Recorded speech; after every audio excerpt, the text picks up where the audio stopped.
And Caitlin, should we give folks until like 3:35 before we get going?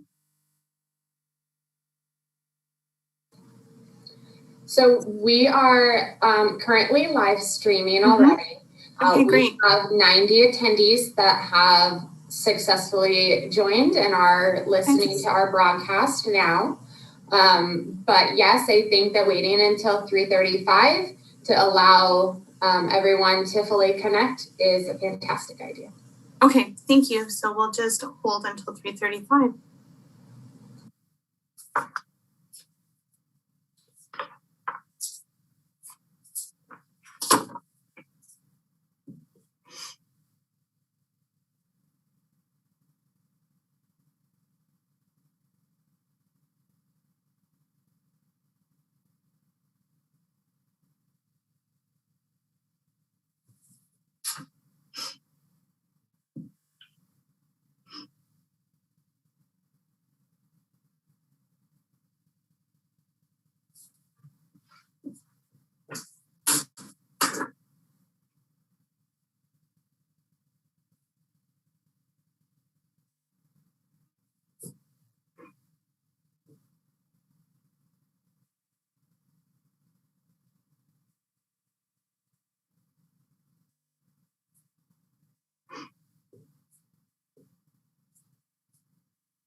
All right.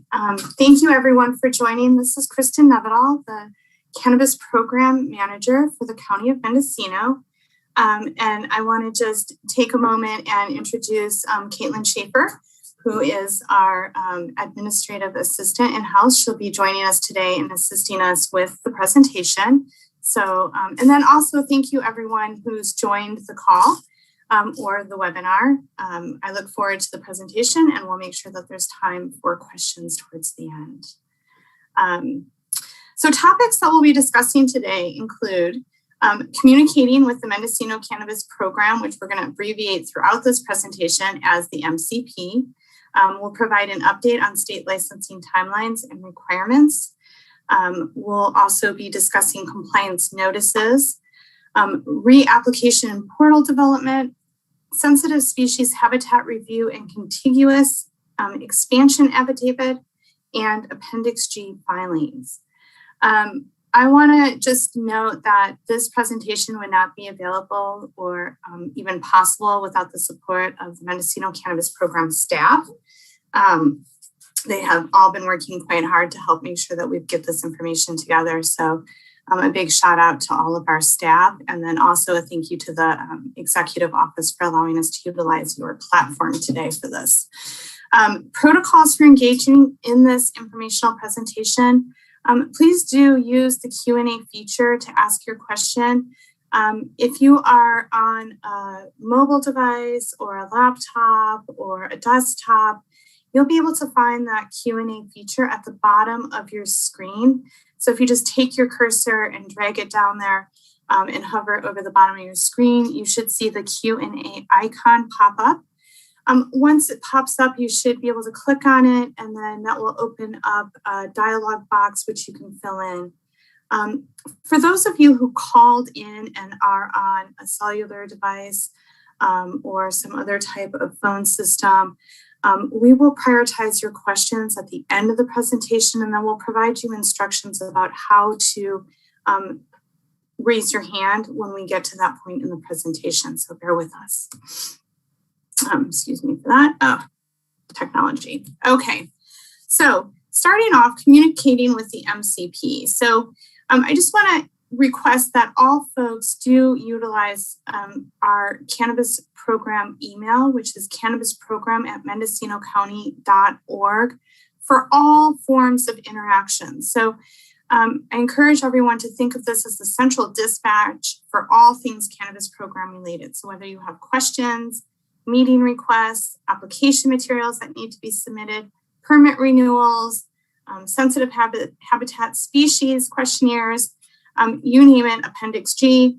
It all should go into or be submitted to the cannabis program via the cannabis program at mendocinocounty.org email address. This gives us a funnel basically where we can collect all communications and then make sure that the materials and or questions that you might have or requests for meetings get set up with the appropriate person. It also ensures that we have the ability to time track which planners have what on their plates and how long it's taking for us to filter through materials. Please do not email the planners and or the cannabis manager. Not only does this confuse our dispatch system, so to speak, it also often results in duplicative workload for the department and our staff. Wrong button. Sorry about that. Okay, so I wanted to provide a couple updates on state licensing timelines and requirements. And this is really based on some conversations I had with CDFA most recently as yesterday. So I think it's important that all parties know and understand that the provisional licensing program that many of you are operating under, if not all of you, is slated to end on January 1st of 2022. And if the program does sunset on that date, right, which I think we should probably assume that that's possible, sunsetting of the program will end the ability for licensing authorities to issue or renew provisional licenses. So folks will start to expire post a sunsetting of the provisional licensing program. Additionally important to note is that the California Department of Food and Agriculture, Cannabis Division, has increased the application requirements to obtain a provisional license. So previously you had to show process of engaging in a lake and streambed alteration agreement.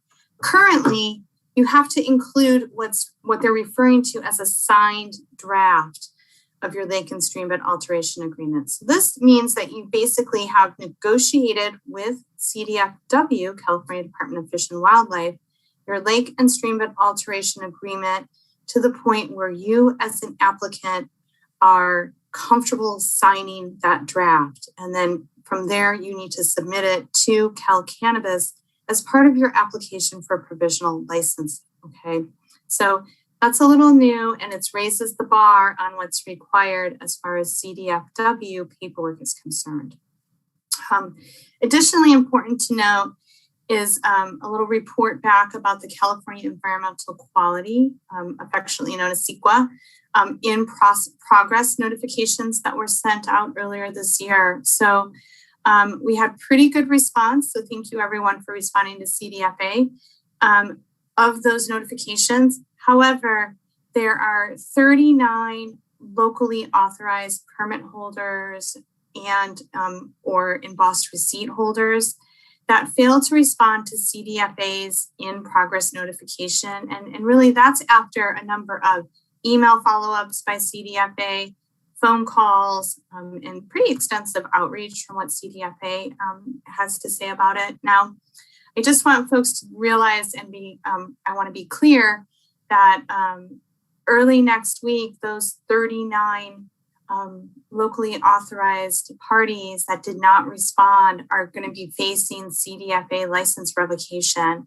And that's permanent revocation of your provisional license. So that might have some consequences for participation in this program as well, because we'll be forced to send you a notice, which we'll be talking about in the next couple of slides.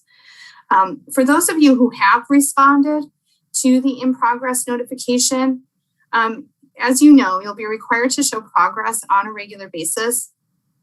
We don't have the details of what those benchmarks are going to be as of yet, but we are continuing conversations with CDFA about what the progress should look like. They are aware that for applicants, filling out an Appendix G and showing process on that level doesn't make a lot of sense. So we're talking about whether or not we can show benchmarks such as completing your sensitive species habitat review or your air quality documentation. So we'll keep you informed as we learn more, but I just wanted to make sure folks know that we are in communications with CDFA about what might qualify as in progress, because it's not necessarily a one size fits all solution here. So we had a lot of questions about this, so I wanted to share with folks the County of Mendocino's local authorization statistics. I've brought these up at a couple of board meetings, and I know people have been pretty concerned about them and alarmed by them. So I want to just make sure that we talk about them here today and get them out in the open for folks so we can have some further discussion. So as you can see by this chart, most of our valid permits were issued in the years of 2017, 2018, and then pretty much continued to dwindle and grind to a halt in 2019. Altogether, we have a total of 1,149 local authorizations that have been issued by the county. Of those 149 local authorizations, over the course of the years, 271 permits have been issued. Around 50% of those, as you can see from the slide, are currently expired. Some of them are in some form of renewal as we speak. Some of them have been expired for a very long time. So we're just going to really continue for compliance sake to encourage folks to complete those. And again, we'll talk about this a little more when we get into the notification slide. Of embossed receipts, we have 868 operating as far as we can count today. And I think, part of the reason for the grinding halt of permit issuance really has to do with the negotiations between the county and the California Department of Food and Agriculture around how county permit holders are supposed to meet the CEQA requirements in order to achieve annual licensure. So as those negotiations were ongoing, there weren't a lot of permits issued. Additionally, there was some time that needed to be kind of pressed time as the county negotiated with California Department of Fish and Wildlife to establish a policy for review of the sensitive species habitat review process. So now that we have those in place, I am looking forward to being able to issue permits again and change the numbers on this slide substantially. Compliance notices. Okay, so I know many folks have been a little bit alarmed by our conversations about folks that are out of compliance and notices that will be going out soon, as soon as next week is what I'm expecting. So for those of you who have expired permits, expect to receive a 60-day notice requiring that you submit a complete renewal application, okay? And for those of you who have permits or expired permits or have embossed receipts, we've got about a 40% of those who have a local authorization without a state license. So if you do not have a state license, you should also expect a 60-day notice from us requiring that you provide the MCP with the applicable CDFA license or proof that the application is under review. If you cannot do that or choose not to do that, which may be the case, you could instead provide us with a signed affidavit under penalty of perjury stating that no cultivation will occur until a state license is obtained and submitted to the MCP.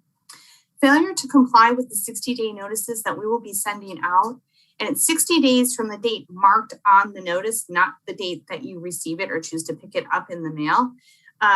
Failure to comply within 60 days of the date marked on the notice will result in the denial or revocation of your local authorization. Okay, so this is another big question and topic that's been coming up, and I apologize that we've got a lot of text on the slide and that it's a little small, but we'll make sure that materials are available on our website so you can look back on all of this. So reapplication and portal development.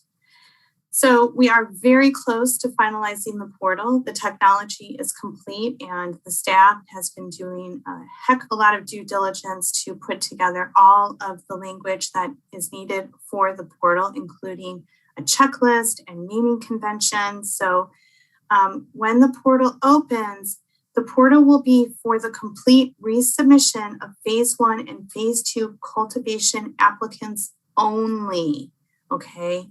The portal is not for submission of phase 3 applications, nor is it for those parties who have been issued a permit pursuant to 10A17. So again, I want to emphasize it will only be for phase 1 and phase 2 cultivation applicants, okay? The portal will be available for 90 calendar days and 90 calendar days only. It will expire on the 91st day, and we will publish the start date and the end date so everyone is aware of it. Failure to provide a complete application resubmittal during the 90-day period will result in the denial of your application. Applicants, my apologies, must provide a complete resubmittal. Piecemeal resubmittals will not be accepted. When you submit your complete application, you will have 5 calendar days to modify that submittal. So short little side note here, when you create your user account to establish an opportunity for you to answer the questions and upload the materials into the portal, you will have to use a new email for each application you want to upload. The portal will be open for you throughout that 90 days, right? For you to upload your application. But once you hit the complete button and send it to us, this is when your 5-day clock starts ticking. So once you believe that application is complete and all the materials are in there and you hit send, right? Or complete, whatever that language is, you will have 5 calendar days to modify that submittal, and then the portal will lock and IS will gather up on a weekly basis all of the applications that have been locked that week. They'll gather that up on Friday. They will send them to the MCP on Monday. That is our plan. So I just want to be really clear there. Please note that even after submitting a complete application, there may still be site-specific aspects of the project that staff will need to follow up with you about. So we very well and most likely will request additional information based on what we are seeing when conducting the review of your complete application materials.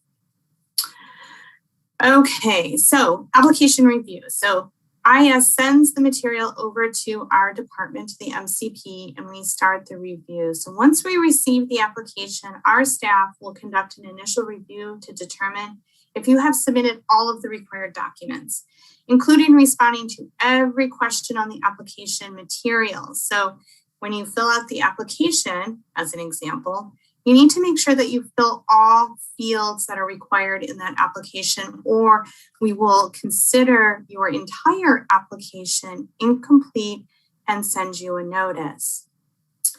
If county staff determines that the submittal is incomplete, we will notify you, just as I mentioned, of the rejection, and we will reject it in full.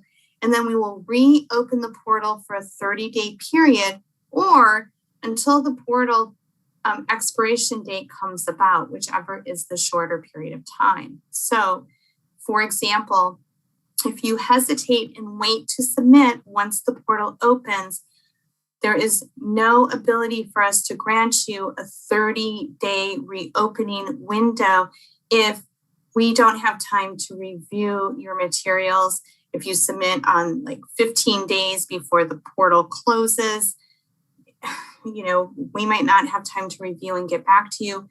And we certainly would not be opening the portal for you for 30 days.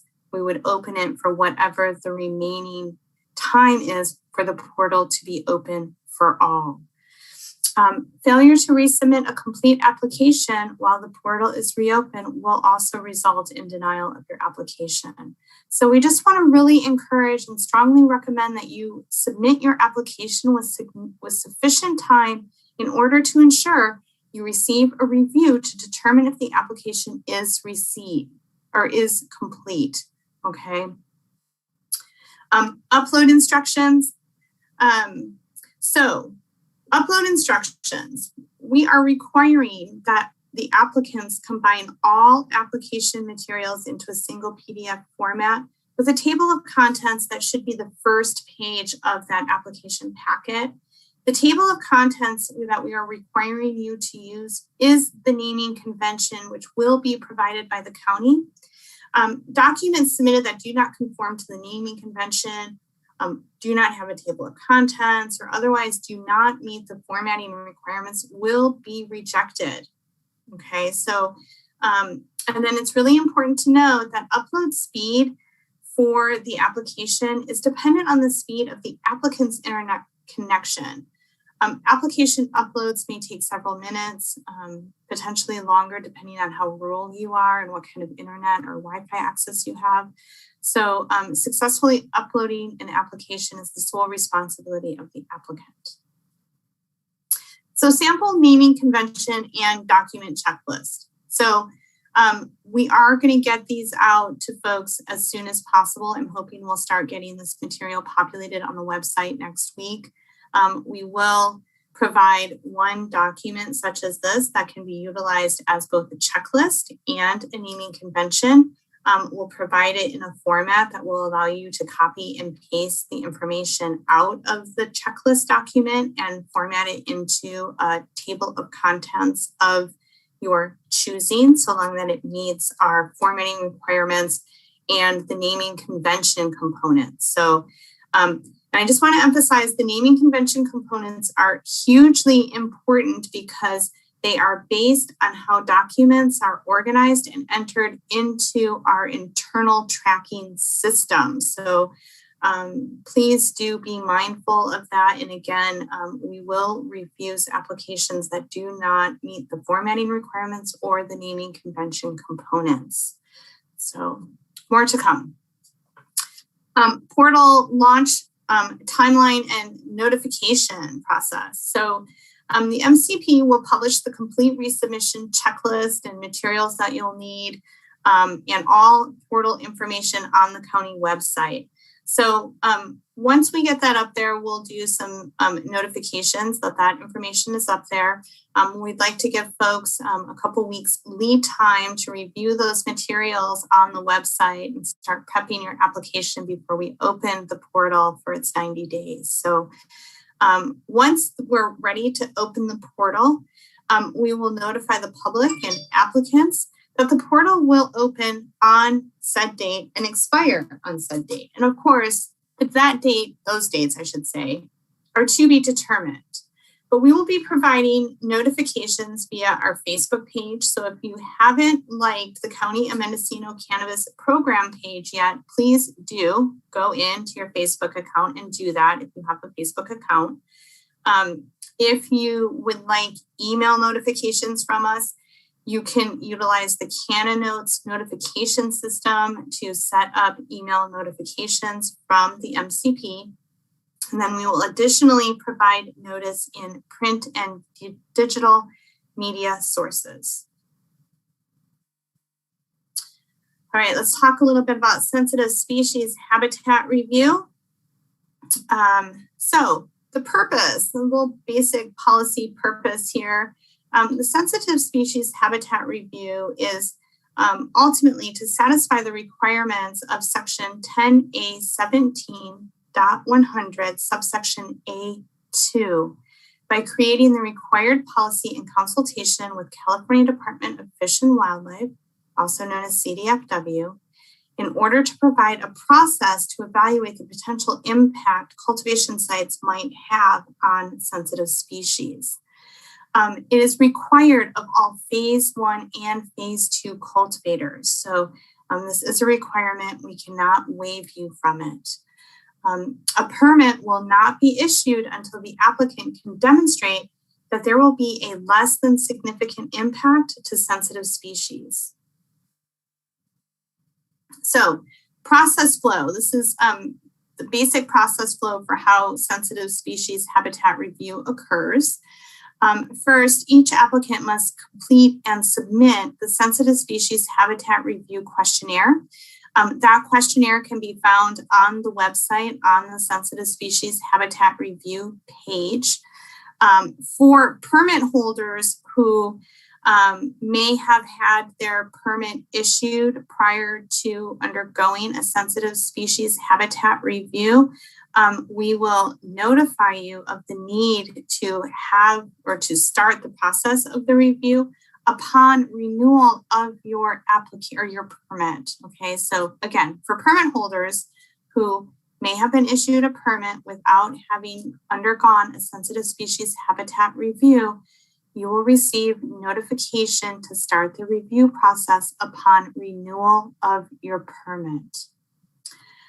So once the questionnaire is complete and submitted, cannabis planning staff will review the information provided on the questionnaire and compare it with the California Natural Diversity Database, known as CNDDB, and then also compare it to any other resource information available to the cannabis program to determine if the information meets the performance standards. Now, I want to pause here and just make a note about the materials that we might compare or utilize for the review, because I know there were a lot of questions that came in about us issuing permits when an applicant has not achieved a final lake and stream bed alteration agreement or has some sort of outstanding issue to resolve on their air quality management forms. So both of those pieces do inform the review of the sensitive species habitat. So it's a little hard to move through and work through this process if we don't have the other completed environmental documents that we utilize to compare and analyze what's in the questionnaire against. So I just want to make that statement and make sure folks understand that. All of the documents I mentioned, the air quality management form, the sensitive species habitat review, your lake and stream bed alteration agreement, all of these pieces are also part of and important for your Appendix G review. So it's a little hard to move things forward out of the sequence of having those documents come in, and then we do the sensitive species habitat review, and then habitat review, and then we can issue a permit, hopefully, and then we can move on to the Appendix G. So we'll talk about this a little more, but going back to the sensitive species habitat review, if all performance standards are met when the staff does their review, staff will be able to then verify that there will be a less than significant impact to sensitive species and no referral to CDFW is required. If one or more review criteria does not meet the performance standards, or one or more performance standards are unknown, just kind of not clear enough for us, the application must then be referred to CDFW for final determination. So for the purposes of this review process, the project that we're reviewing includes, but is not limited to, all existing and proposed access roads, all cultivation areas, all associated structures, and all activities related to the cannabis cultivation. Okay. Once we've completed the review, whether we've referred it out or not, once we get to a place where we can show that less than significant impacts are met, or they aren't met, but we have a final determination, MCP staff will notify the applicant of the results. So let's talk a little bit about this contiguous expansion definition. We got a lot of questions about this as well. So just rereading the definition, Contiguous expansion means the relocation of plant canopy and or the permitted expansion of plant canopy to an area that is within 200 feet of any original cultivation site located on the parcel. Terms used in this definition shall be the same as those already defined in Chapter 10A17, including the term cultivation site, the term expansion, and the term plant canopy. Now, original cultivation site refers to the cultivation site as of January 1, 2016. Additional information that's really important that we did receive a lot of questions about is whether or not original cultivation site means just the plant canopy, or is it also the buildings identified associated with the cannabis activity as of January 1st, 2016? And I just want folks to know that it also includes those buildings that were part of your cultivation site as of January 1st, 2016. So that might be your drying room or your trimming area or your storage area.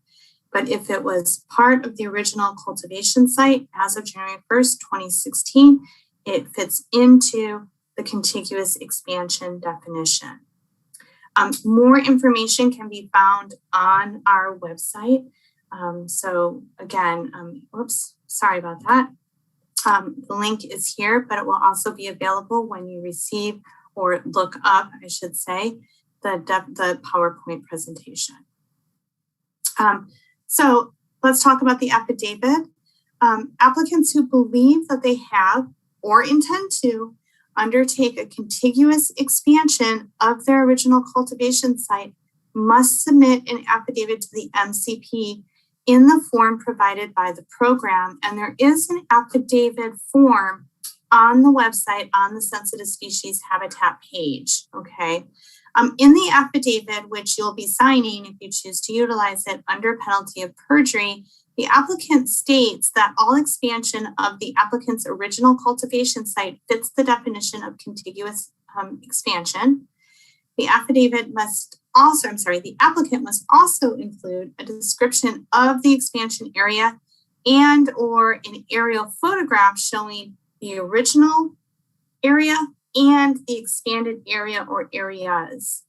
Should the county later determine that the applicant provided false or misleading information in signing the affidavit and submitting the supplemental information, the applicant's permit application shall be denied or an issued permit shall be revoked. I keep hitting the wrong button. I'm so not a PC person. Okay, Appendix G. Applicability and when to submit. And I thank you all for bearing with me on this somewhat dry regulatory presentation. We'll get to Q&A quite soon here. So Appendix G, applicability and when to submit. So just for clarity's sake, the full name of the Appendix G document, just so there's no confusion when you go to our website to look for it, is the Mendocino County Cannabis Cultivation Permit CEQA Guidelines Section 15168 Review, aka Appendix G. So obviously we're going to refer to it in its shortened abbreviated terminology of Appendix G. It is required of all Chapter 10A17 Phase 1 and Phase 2 permit holders. Only permit holders are eligible to submit Appendix G materials for our review.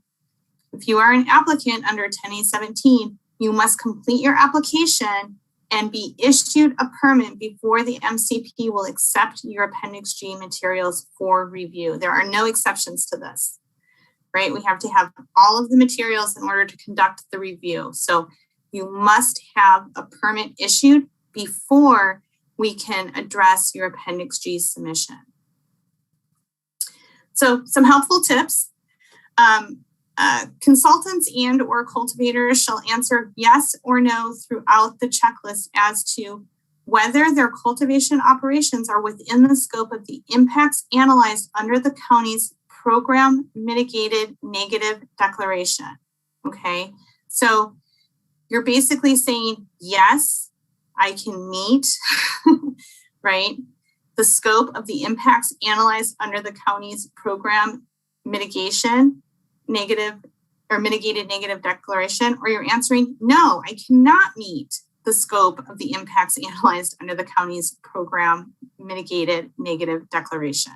So important thing to note is that any no answer is an immediate disqualification, and the cultivator should consider an alternative pathway to CEQA compliance with the state.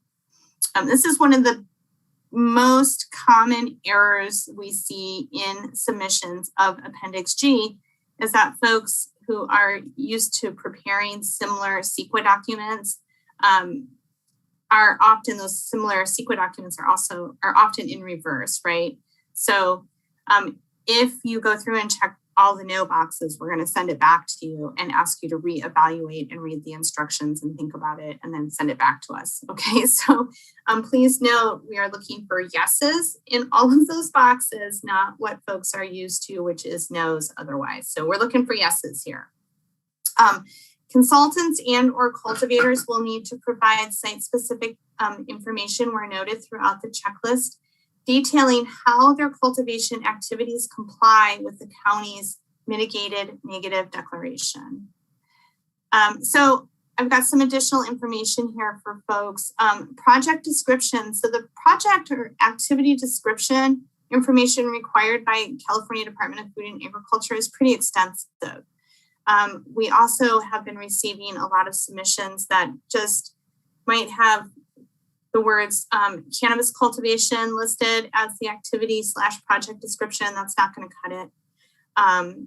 A paragraph or two is likely not going to cut it. So what I would really like to recommend to people is, really take some time and review the CDFA sample project / activity description document.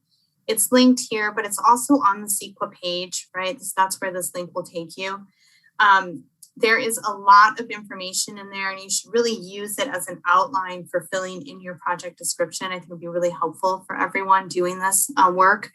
And some of the key points that are highlighted in there, and then there's a lot of subpoints under these bullet points I'm going to read to you. So don't just go by the slideshow. Look at the document, please. You need to have a very detailed description of your project location, a detailed description of the project site. You need to highlight and explain any required site improvements, such as construction activities, road upgrades, you name it. You also have to provide narrative and description of the project's operations. And this is everything from propagation, if you choose to propagate on site, through the cultivation phase and onto the harvest, including your storage if you are conducting all of those activities at your farm. You also have to discuss environmental commitments, and this is really clearly highlighted and explained in the CDFA sample project document. And then any other permits and approvals that might be required by the local jurisdiction. Okay.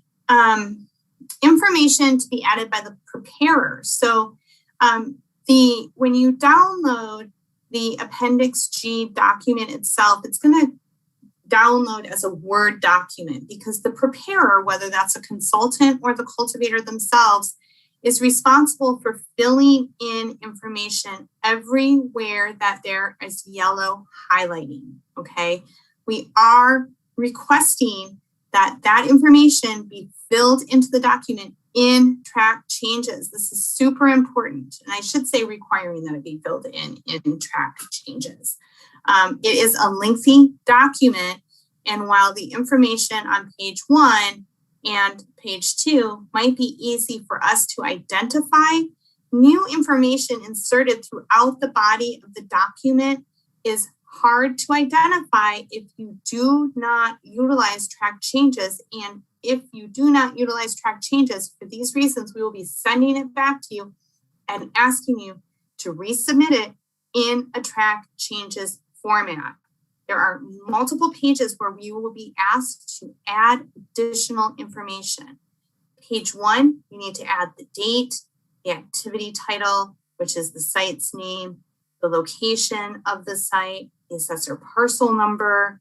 It's your responsibility to go into the Mendocino County General Plan and add the information about the land use designation for that site, and then also add the additional information about the zoning definition for that site. Again, I can't emphasize enough the importance of a very robust and descriptive activity/project description, and to please refer to CDFA's template and document that is on our website that we discussed on the previous slide.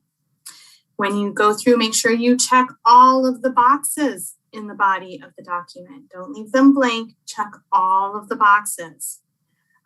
There is site-specific information relevant to air quality required that the preparer should fill in on page 5. And then on page 6, there's site-specific information relevant to biological resources that you also must provide. And again, page 5 and 6, these materials might very well be in your application, because once you have a permit, you've completed your air quality monitoring document and your sensitive species habitat review. So those materials may very well provide you with the information you need to manage pages 5 and 6 as supplemental information. All right, submission requirements. So here we go. Submissions have to be sent to us via email, and we need you to send them to the Cannabis Program email, cannabisprogram@mendocinocounty.org. Do not bring us paper copies, okay? When you send us your Appendix G submission via email and email only, the subject line must read CEQA Guidelines Section 15168 Review. An electronic Word document version of the Appendix G document is required in track changes, okay?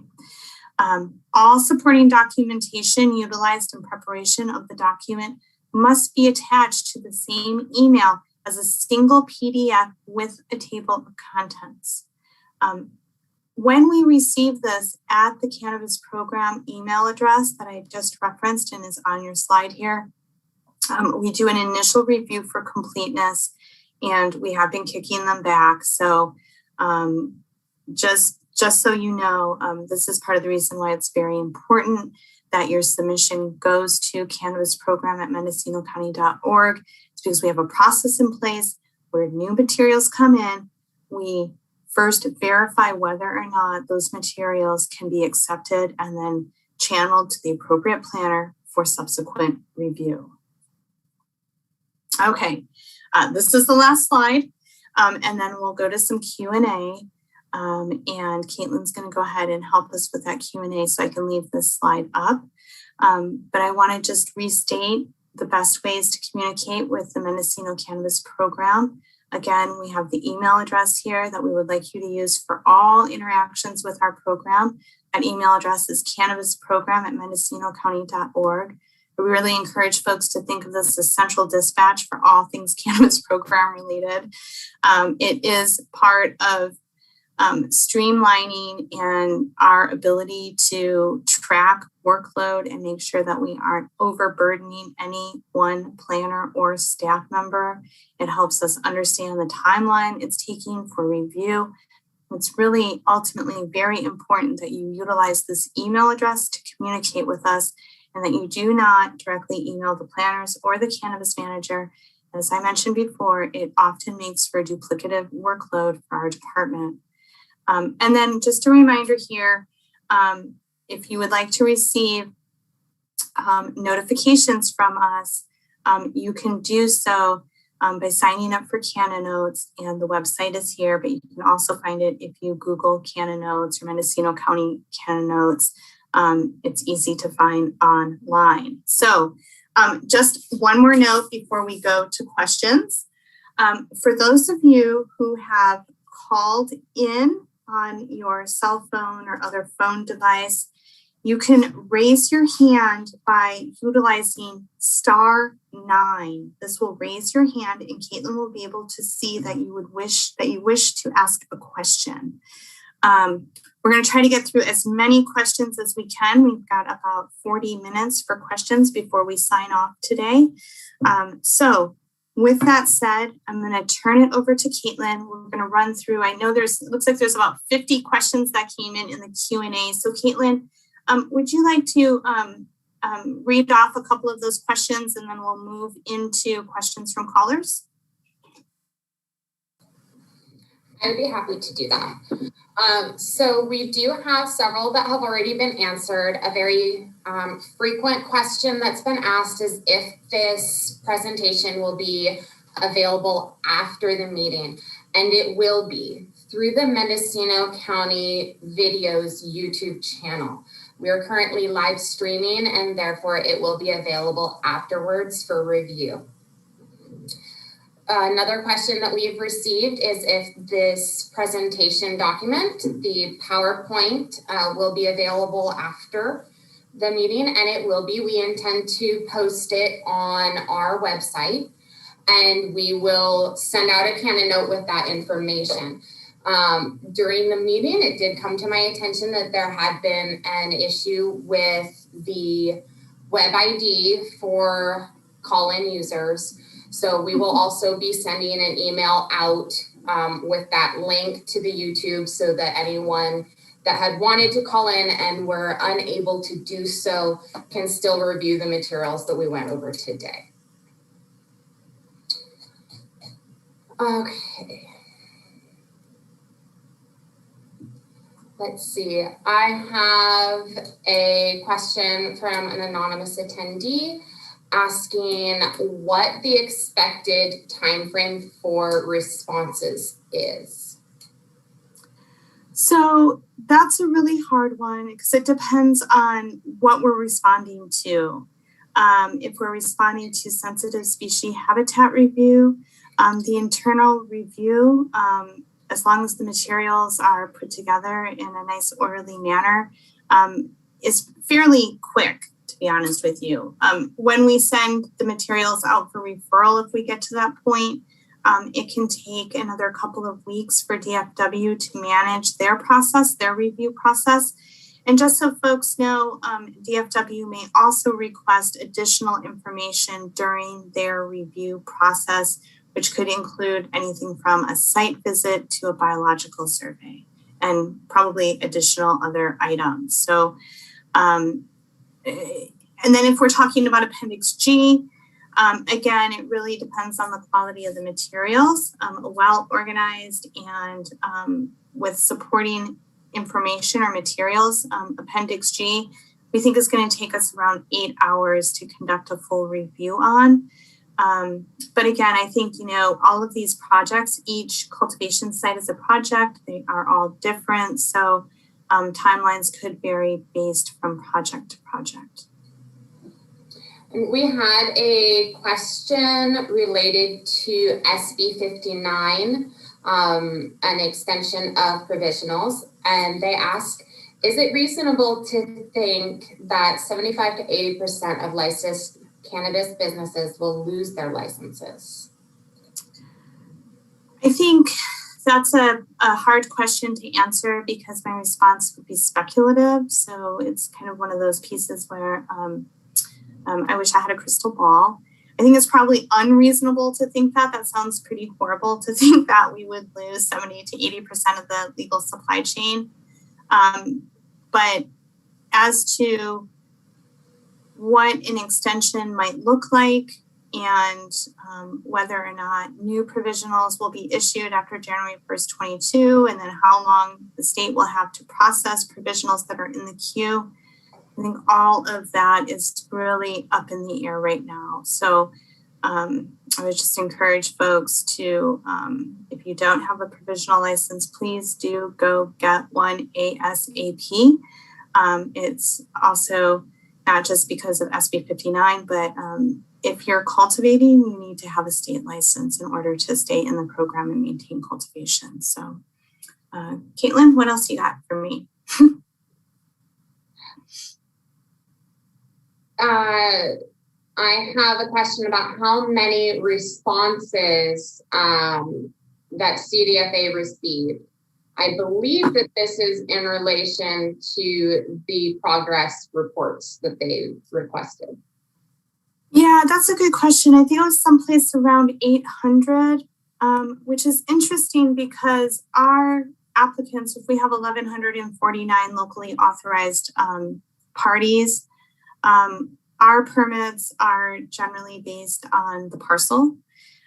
So you might see a permit that we have or an embossed receipt that we have more than one license at the state level.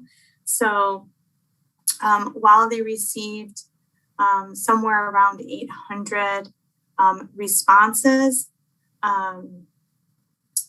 that's attached to individual licenses, not necessarily the license holder, right? Which our applicant is the license holder.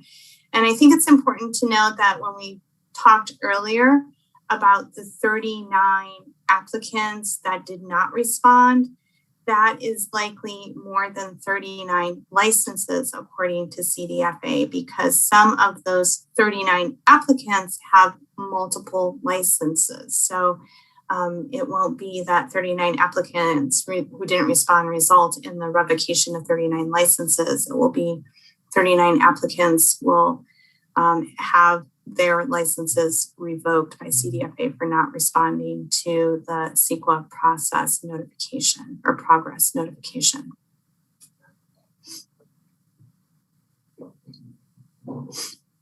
Let's see, I have a question.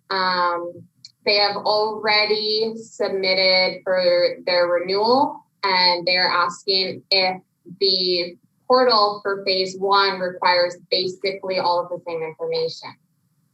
So if you submitted for your renewal, it means that you have an issued permit and the portal is not for you, so you don't have to worry about it. So just a reminder, the portal is only for embossed receipt holders. So parties that have been issued a permit by the Mendocino Cannabis Program are not able to utilize the portal, do not need to utilize the portal. The portal, again, will only be for embossed receipt holders. And so phase 1 and phase 2 applicants who do not have a permit yet. What is the relationship between the 60-day notice and the 90-day portal opening? Will you say that again? I'm sorry.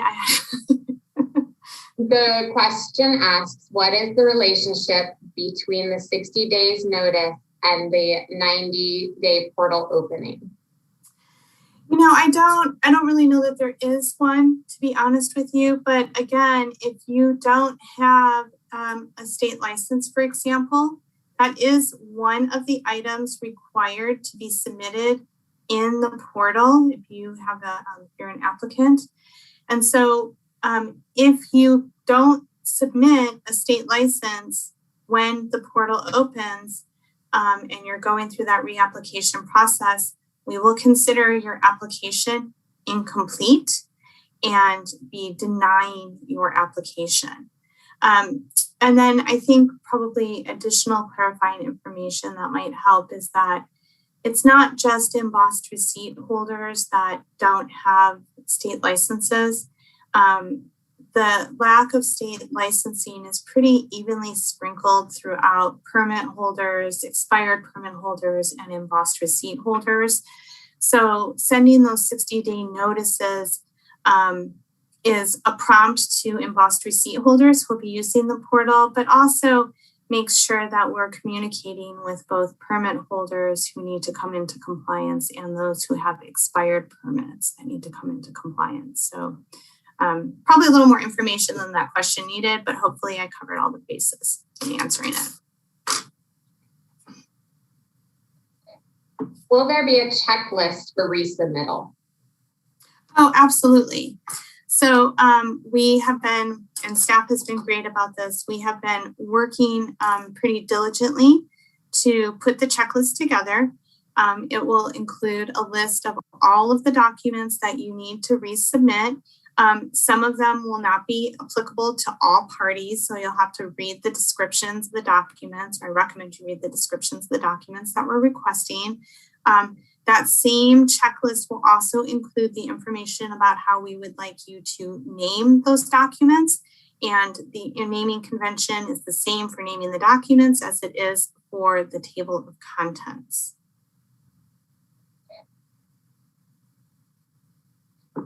If someone has an affidavit that they have no non-contiguous expansion, will they need any additional site-specific review? Yes, it's very possible. So when we're reviewing the sensitive species habitat questionnaire, we are actually utilizing the California database to really try to get a visual as to whether or not your cultivation site is potentially going to impact sensitive species. So it is possible that we might identify sensitive flora or fauna in your area that could warrant additional review. So it's not just that the expansion or relocation of a garden is a trigger. It's also potentially what sort of sensitive flora or fauna might be located in the area where you are cultivating.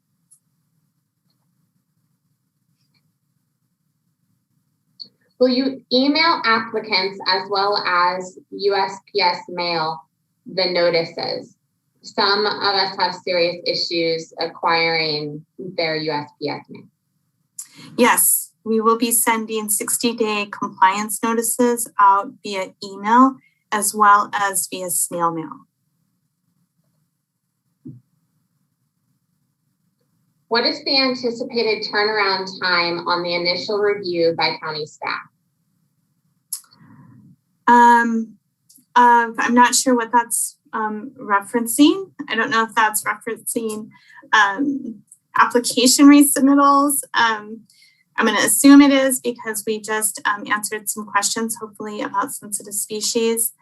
You know, it is, if we are receiving complete applications, it stands to reason that we'll have a much easier time reviewing those materials than we previously had. Additionally, if folks would be so kind as to stick with the plan they resubmit, that's always hugely helpful for narrowing or reducing the time of our review. Because each review is site specific, I'm hesitant to try to wager a guess on the time it might take our reviewers to analyze the materials submitted during the reapplication process. So I'm just going to leave it there. Yeah.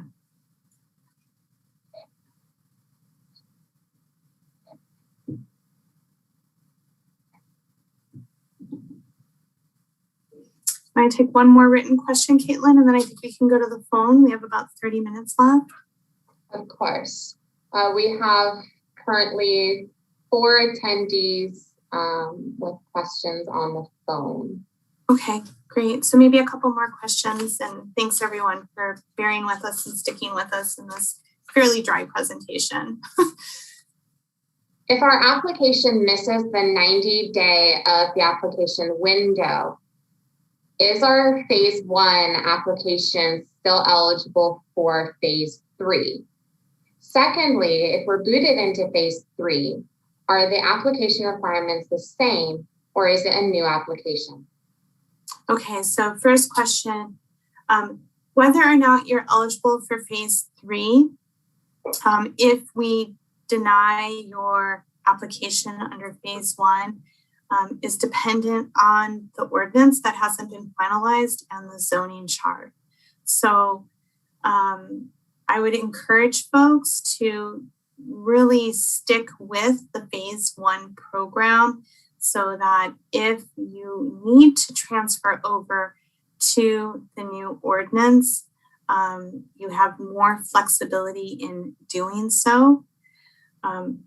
regarding whether or not it will be a new application for phase 3, we don't really know the answer to that yet either. It is likely that there may be additional information required under the phase 3 or the new ordinance.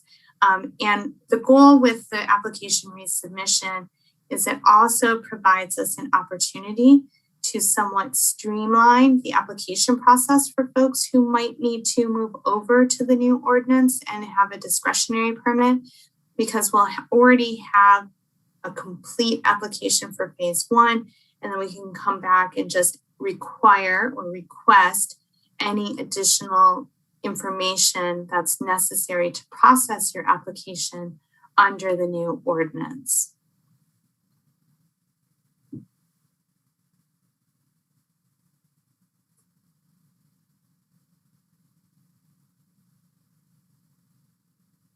I have a question requesting clarification of the performance standards from an earlier slide.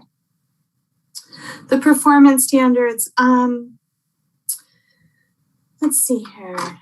Why don't we go to another question and I can come back to those, because what I'll do is I'll pull up the form on my other device and then I can just kind of walk through what's in that form, but it's going to take me a moment.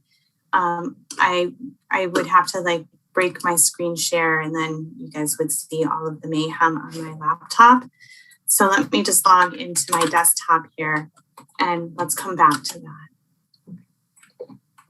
For the purposes of review, is changing a use of a structure meeting the performance standards? As in, if it was a garage being changed to a processing center, if the structure was there, just permitted with a changed use? I think that really is going to be dependent on whether or not any additional construction is required. If you are processing with employees, it's likely that needs to be converted into a commercial structure, which could trigger additional permitting and requirements. Also potentially ADA parking requirements and ADA restroom facilities. So that's a little hard to answer in a one-size-fits-all response, because again, these reviews are site-specific, so the circumstances may very well vary from conversion to conversion in this example.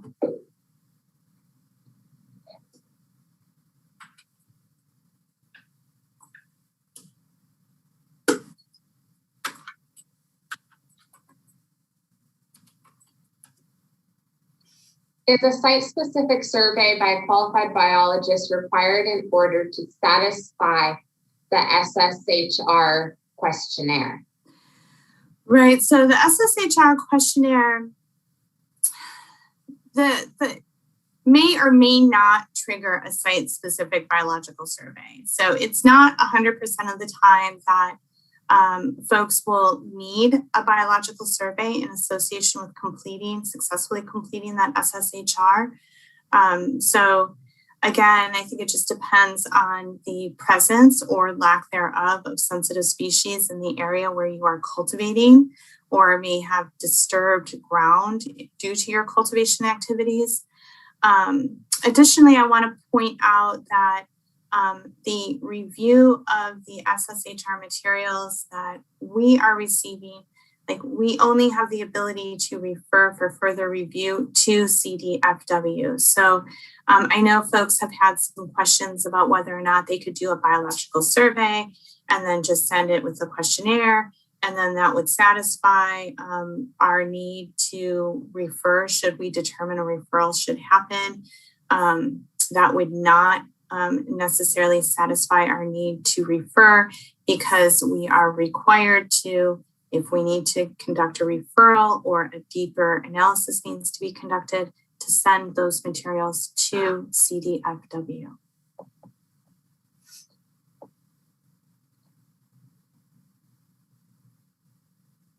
What is the alternative pathway to CEQA if Appendix G does not work? That's a great question. There's been some conversation about potentially, I'll say potentially, submitting directly to the licensing authority, although they do not appear to be very favorable to that pathway.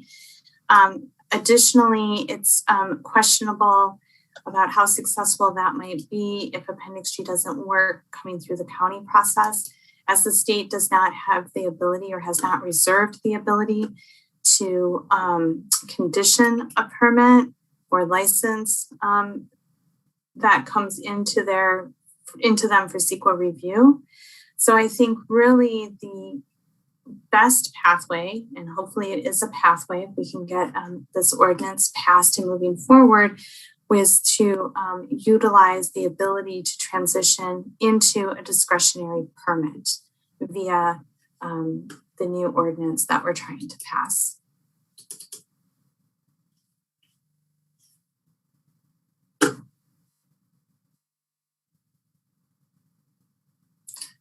Okay, so I could run through some of the performance standards. They're a little minutia heavy, so I probably won't deep dive them too much.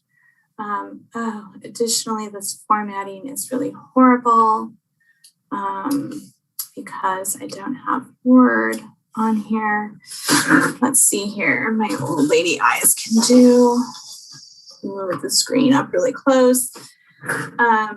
So some of the performance standards we'll be looking at when conducting your sensitive species review and receiving your questionnaire is we also want you to send, and you'll see this on the questionnaire, any notices of violation you've received from California Department of Fish and Wildlife. Those notices of violation have some performance standards associated with them. It's not an automatic disqualifier, but they are a consideration. Also, we're looking at the project footprint and whether or not it has expanded and or been moved. Again, this is the reason for putting forward the contiguous expansion definition and affidavit, is to help try to kind of reduce the need for further review if that's the only thing outstanding. We'll be looking for grading, tree removal, and vegetation removal that has occurred beyond what existed on January 1st of 2016. For projects with surface water diversions, we are looking to the Lake and Stream Bed Alteration Agreement for additional information. If you have a pond located anywhere on your property, we're going to be looking for a bullfrog management plan. We're also, if you are near a waterway, reviewing your infrastructure and cultivation site for 100-year floodplain issues. It's a pretty extensive list. If you are utilizing artificial light in your cultivation, we'll be looking for an artificial light management plan. If you're using generators and other machinery, we're going to be looking for a noise management plan and the components of that. Those are kind of the big ones, but there may be additional items on here. I just kind of read the high level bullet points of our internal review exhibit.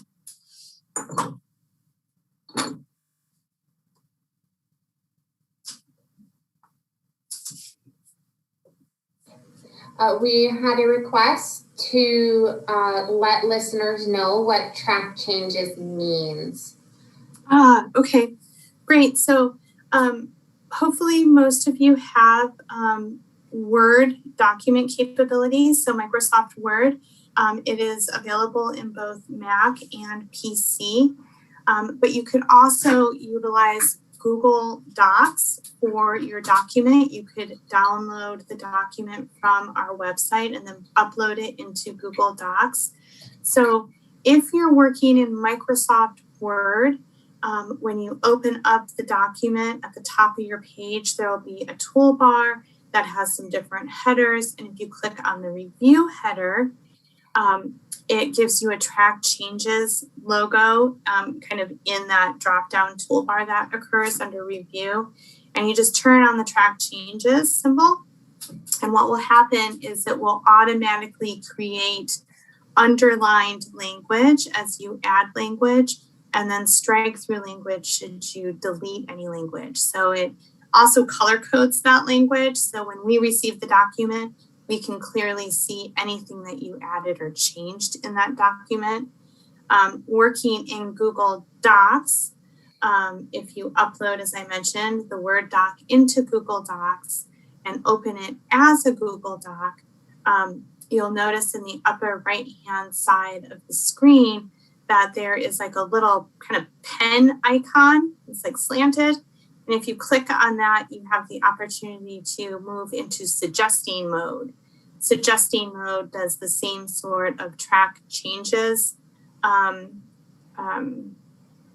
formatting, I guess I should say, is what Microsoft Word track changes would do. And those are the two I'm most familiar with. So I hope that helps add some clarity for folks. Caitlin, should we take the callers on the line? We've got about 15 minutes left, and I just want to make sure we try to get to the folks who've been waiting. Of course. Floyd Martin, I am going to bring you in and allow you to speak. Please press *6. Hi there. Can you guys hear me? We can hear you, Floyd. Hi, Kristen. First of all, I'd like to say thank you for coming down to Mendo. I think we really, really needed somebody like you to spearhead this program. I've heard and read a little bit about your past with Humboldt, and I think you did a really good job up there. Another thing, so there's a couple questions I have, but one of the most important ones right now is with all the deadlines that are being placed on us as cultivators / farmers by CDFA and by the county, are you guys capable now of like handling this workload? Not necessarily you specifically, but like, has there been enough people hired to accommodate all of us growers that can actually expect our submittals to be processed in an adequate amount of time, so we're not riding up against the deadline, not as a result of us turning in late, but as a result of just not having the manpower to handle the task? We've had, sorry, hold on, just the other one is, with all of these changes, especially with the Appendix G, some of the contractors that we've had to reach out to are consultants that have been listed as potential people to help us through these. There has been very, I mean, it's a massive, massive price to just retain the group. I think a pretty common number that I've heard is between $5,000 to $20,000 to complete the whole Appendix G.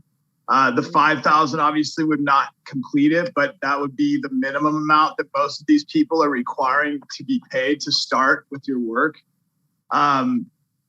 This might not be your answer that you could give, but is there any way that any of this stuff, because now we're clearly in and considered some type of ag through the state and some type of ag through the county, do we get any of those tax write-offs or ag exemptions because of these? Okay. Were those your two questions? I took a couple notes. I'm going to call your office and come down. I really want to meet you face. And I know I've got a bunch of other stuff that I'd like to talk to you about that won't be enough time here, but those two are like some of my big ones. The first question I think is the nail on the head or hitting the nail. I think it's a great question. The staffing and the timelines for review, we don't have enough staff. I'll just be straight up honest with all of you. I do believe we have a lot of support from the Board of Supervisors and the county as a whole to staff up. And so I am putting together a staffing plan, and we'll be reviewing that as part of the budget discussions this year. So we do have a lot of clear intention to staff up, and it's going to be hugely important that we do so. And staffing up is going to vastly impact those review timelines. I'll just be 100% honest with you. But I am looking forward to staffing up.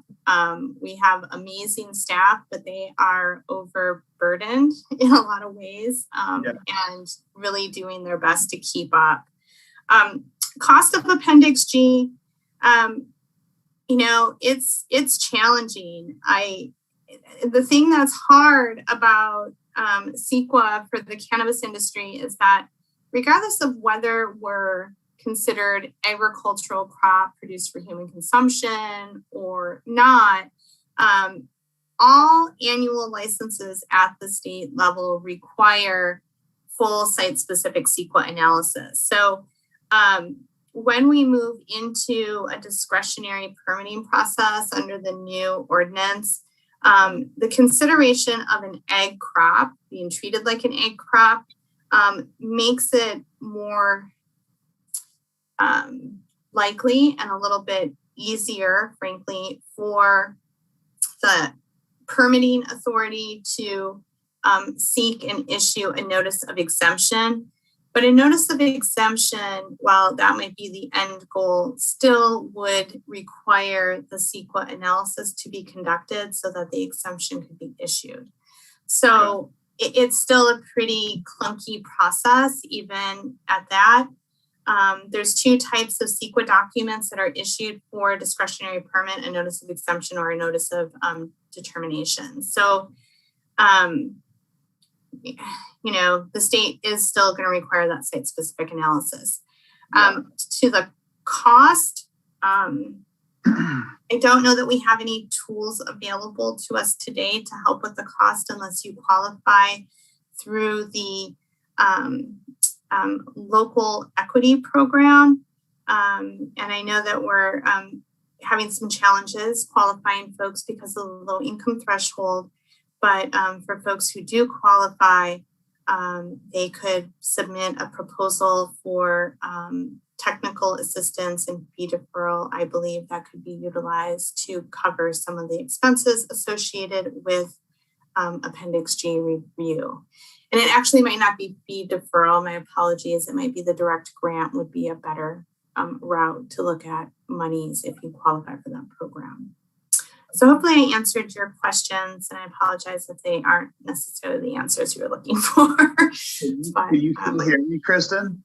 I can hear you, yes. Okay, so if I was to come into town and just, I can make an appointment through your office, right? Are you taking like appointments for people? I am. I'm trying to limit my appointment days because I have a really hard time getting work done if I have appointments. Yep. Appointments are best served right now via the phone because the offices are technically closed to the public still because of COVID. So really the thing to do, I'm happy to do a phone call or a Zoom call. Yeah, absolutely. So email cannabisprogram@mendocinocounty.org. Caitlin or Michael, who filter those emails, they both have access to calendar meetings for me. So we'll get you on the calendar. So yeah, that's the way to make that work. Yeah, thank you guys very much. I'll come in with a nice, neat list of questions, or at least in the phone call, whatever is best for you, but I'll make sure to make them nice and concise. Appreciate that. And you can send them ahead of time via email. I always appreciate that too. Okay. Yeah, absolutely. Again, thank you again, Kristen, Caitlin, both you guys. I really appreciate reaching out to all of us. And the more information that you guys provide, I think it's just the better for all of us that are trying to keep in compliance, and having somebody that we can actually reach out to and like either physically or over the phone, have a conversation with. I just feel like it's a really, really good thing. And I feel like Metric is doing a really good job in the county as well, reaching out and trying to extend that friendly guiding hand rather than that kind of fear factor situation. I really think it's things are evolving well. Thank you for that. And thanks for the question and staying on for the whole hour and a half presentation. We are hoping to do more of these. So I think if this is helpful. You can expect more communications in this forum from the cannabis program. So, Floyd, we should go to the next caller so we can get questions from everyone, but thank you so much. Yeah, likewise. Thank you, guys. The next person is Blair. Claire, I am allowing you to talk now. If you need to do so, please press *6.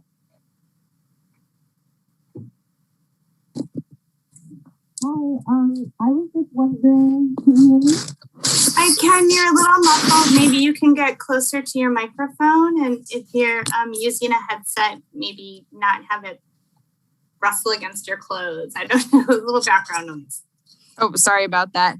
Much better. Yes, I was just wondering, as far as getting information out to folks, I feel like, is there ways that you can post like a fact page on the county website? And I just feel like I just want to not have to rely on looking at Facebook for information. And then also, as far as Canna Notes, I know that I subscribed, but I have no idea if I'm receiving the information or not. And if there would be a way to just be able to know, like somewhere, like some type of blog or something where all up-to-date relevant notices and information would be. So something like an events page or deadlines page, like kind of the urgent issues at hand page. Would that be helpful, Blair? That covered like any sort of upcoming meeting, any sort of deadline? Okay. Yeah, that would be really great. And then just like, I mean, it seems like everything that you put in these slides is a lot of really helpful information. If instead of having to like watch this again, if it was in some type of form just on the website that we could read, I feel like that would be super helpful as well. Yeah, we are going to do that. I'm going to turn the slideshow into a PDF. So you'll be able to just download it if you want to and flip through it and have it for reference. Great. Thank you so much. Yeah, thank you.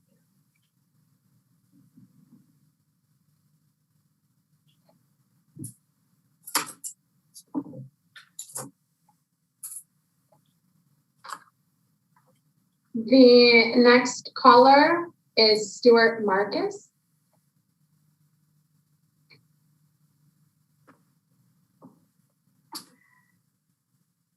Excuse me. It looks like there was a change to that as I clicked. Give me just a moment.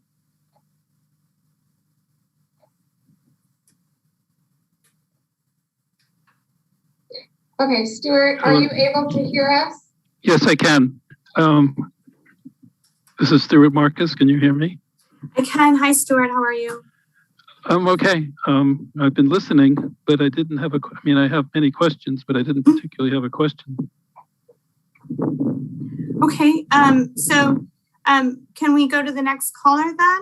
And certainly. If you have a question, you can raise your hand again. We have just a few minutes left. Okay. Okay. Thanks, Stuart. Okay. Bye-bye.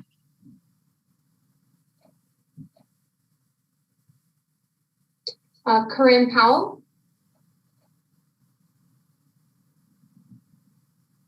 Hi, thank you for taking this opportunity to communicate with us and vice versa.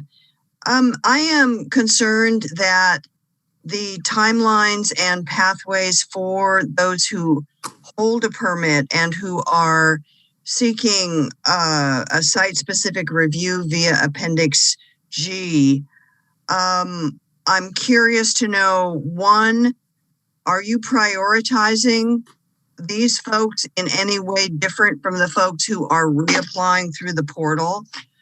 And two, what is your response to receiving a packet from a permitted Appendix G applicant via their consultant? What happens when you receive that Appendix G application? Can you go through that process, please? Yeah, sure. Absolutely. So I don't know if I would call our review process prioritizing, but there is a pretty significant timeline potentially on folks to meet their CEQA compliance. We do really want folks to achieve annual licensing or licensure.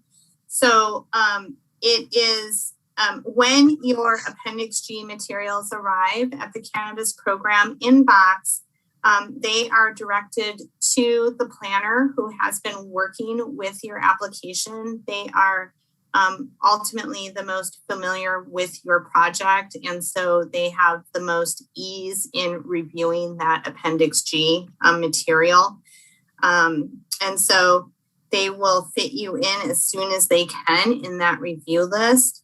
I do imagine that as we have complete applications come online through the portal, we'll have to set time aside to ensure that we're also reviewing Appendix G materials and renewals so that we aren't going to just steer towards new application submittals 100%. We'll still be making time to filter in these other pieces so people can move through their timelines in a meaningful way. Our response so far, when we receive Appendix G materials, staff does a quick analysis of those materials to ensure that they are truly ready for review. I have to say that at this time, probably 99% of the materials we've received, we have kicked back for some reason. As I mentioned earlier, mostly because no boxes were checked, or there's no supplemental material, or there's lacking a project description perhaps. So we have some auto response emails that we send to folks letting them know what areas we feel are most incomplete and asking them to remedy those issues and resubmit to us. When we send the materials on to review, we will let folks know that we accepted the materials and that it has been put into the queue for further review. So, have you had a chance to review complete consultant submittals, or only submittals from private permit holders? We had one that came in complete that we reviewed, and it was from a consultant. So thank you. And they passed, so it did move forward. Great, thank you. You are welcome. Let's see if we can take one more caller, and then we'll wrap it up. So sorry if we don't get to your question today. The next person that was in line, it says Ron's computer. Hello, Ron. Can you hear us? No, I don't have a question. Next person. Okay, thank you. Okay, let's try one more, Caitlin, and then I think we should call it a wrap. Paul Hansberry and Susan Tibbin. Hello, can you hear me? I can hear you, Paul. How are you? Oh, it's the best day of my life. How are you? I'm good, thank you. Hey, I heard that I didn't have to wait for the portal to send in these documents. So I filled them out and sent them in and haven't heard anything back from the planner. Number one, is there any way to track the progress of my application? And number two, am I going to have to resubmit all of this once the portal opens? Yeah, tricky questions there, Paul. I'm not sure what format you submitted, if you submitted directly to a planner or through the Cannabis Program. When you submit through the Cannabis Program, it gives us ease in tracking what's come in the timeline for that receipt, and then when we reviewed it, so that we can answer questions like this with a little more clarity. So I sent it directly to the planner. Oh, yeah. So that makes it hard because it bypasses our tracking systems when you do that. So we are essentially just kind of cut out of being able to know what was sent and when and to whom. So that makes it a little tricky, but we'll try to track it down when I'm back in the office next week. As far as whether or not you will need to resubmit, I don't really know the answer to that. I think it really depends on how complete your application is. And we are not going to do a review of all applications. I just want to be really clear about that. We will not be reviewing all applications prior to opening the portal. So most people will be required to resubmit full applications when the portal opens. However, some of you will get notices from the program directly that you do not need to submit simply because you are so close to receiving a permit. And for those of you who we know we have everything for and are just on the brink of receiving a permit, we'll notify you and tell you, hey, don't worry about resubmitting. We have everything we need. You know, it could be that we're just waiting for one last document from you, or your SSHR is out for a referral or something of that nature. So, but that is not a very significant number of applicants. So I just want to emphasize that I would expect that the vast majority of embossed receipt holders will be subject to complete resubmittal. And how do I find out from the planner that I sent it to if she even received it? Well, I will do some due diligence on Monday, and we will have the cannabis program communicate with you about where your materials are. Well, thank you very much. Paul, before you go, can I please request that you send an email to cannabisprogram@mendocinocounty.org. It'll assist us in making sure that we get that taken care of for you. Just as a little reminder to look into your materials, if you would. Great. Okay. Thank you very much. And then we also have a way to respond to you. So that's always helpful. Okay, it's 5:04. We're a little bit over. I really want to thank everyone for joining. We had really great participation. I think we maxed out around 140 participants today for this webinar. So I do really appreciate the interest and all of you spending your Thursday afternoon pre-dinner time with us. And we'll do this again soon. And Caitlin, thank you so much. And Executive Office, thank you so much. And thank you to all the staff that helped make this presentation available today. I'm going to go ahead and sign off.